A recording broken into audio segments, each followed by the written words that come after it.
Hello बच्चों, स्वागत है आप सभी का आपका अपने चैनल RNG के हब में।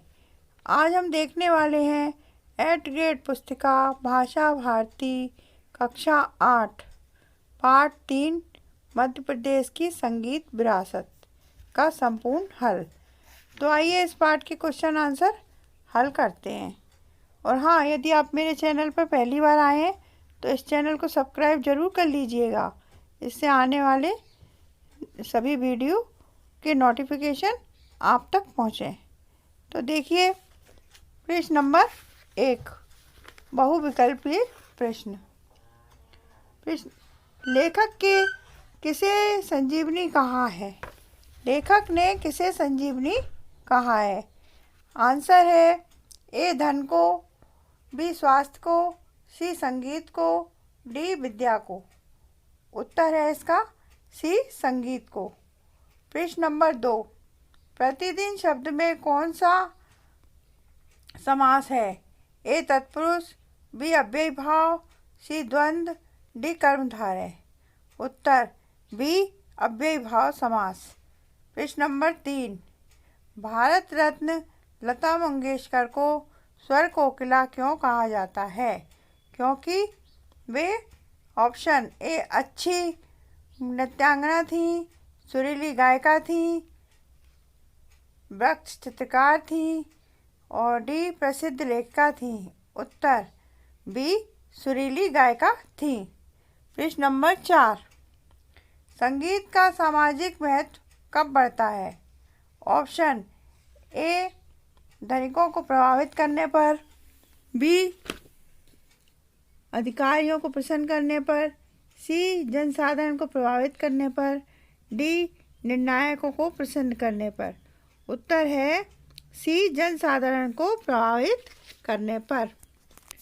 अति लघुत्तरीय प्रश्न। प्रश्न नंबर 5, मैहर को संगीत का तीर्थ क्यों कहते हैं? उत्तर मैहर को संगीत का तीर्थ इसलिए कहा जाता है क्योंकि यहाँ प्रख्यात सरोद वादक उस्ताद अलाउद्दीन खां का जन्म हुआ था। प्रश्न नंबर 6, लता जी की सफलता का मूल मंत्र क्या था? उत्तर लता जी की गायन के प्रति इच्छा शक्ति उनकी सफलता का मूल मंत्र था। प्रश्न नंबर 7, जिस समाज में कला का स्थान नहीं है वह कैसा हो जाता है? उत्तर जिस समाज में कला का स्थान नहीं होता वह समाज प्राणहीन होता है। प्रश्न नंबर 8, मध्य प्रदेश की संगीत अकादमी उस्ताद अलाउद्दीन खां के नाम से क्यों है? उत्तर उस्ताद अलाउद्दीन खां संगीत के क्षेत्र में निपुण थे। प्रश्न नंबर 9, संगीत संजीवनी कैसे बनता है? उत्तर आराधना, साधना और प्रार्थना को जोड़ने पर संगीत संजीवनी बनता है। प्रश्न नंबर 10, लता जी को समूचे राष्ट्र की गायिका क्यों कहा जाता है? उत्तर क्योंकि लता जी ने हर धर्म और राग के गीतों को अपनी सुमधुर वाणी से गाया है, इसलिए लता जी को समूचे राष्ट्र गायिका कहा जाता है।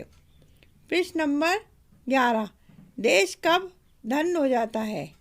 उत्तर जिस देश में कुमार गंधर्व जैसा संगीतज्ञ पैदा हो जाता है तो वह धन्य हो जाता है। प्रश्न नंबर 12, हाँ तो बच्चों देखते हैं अपन प्रश्न नंबर 12। प्रश्न नंबर 12, समाज प्राणहीन कब हो जाता है? उत्तर जब कला को समाज में स्थान नहीं मिलता तो समाज प्राणहीन हो जाता है। दीर्घ उत्तरीय प्रश्न। प्रश्न नंबर 13, संगीत की महिमा को अपने शब्दों में लिखिए। उत्तर संगीत की महिमा अनंत है। संगीत में मौजूद शास्त्रीयता से साधना को महत्व दिया जाता है। संगीत में विद्यमान मधुरता से हमें आत्मिक शांति मिलती है तथा जीवन को जीने की उमंग व उत्साह भी उत्पन्न होता है। गीतों को संगीत में डालकर मनुष्य के पैर अपने आप ही थिरक उठते हैं। प्रश्न नंबर 14, मध्य प्रदेश से जुड़े किसी एक संगीतकार के बारे में कम से कम 10 पंक्तियाँ लिखिए।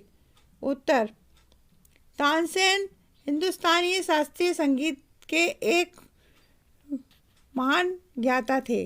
उन्हें सम्राट अकबर के नवरत्नों में भी गिना जाता था। उनका असली नाम रामतनु पांडे था। उनका जन्म ग्वालियर मध्य प्रदेश में हुआ था। उनके पिता का नाम मुकुंद राम सेन था। उनकी पत्नी का नाम हुसैनी था। 1586 या 1589 में उनकी मृत्यु हुई थी। तो बच्चों, आपका ये पार्ट 3 पूर्ण हुआ है। अब अपन मिलते हैं अगले वीडियो में पार्ट 4 में। और ये मेरे विद्यालय की कृष्णा राणा के द्वारा लिखा गया है, उन्हीं की लेख है ये। और कोई गलती हो तो उनको माफ़ करना। तो थैंक यू बच्चों, वीडियो देखने के लिए बहुत बहुत धन्यवाद।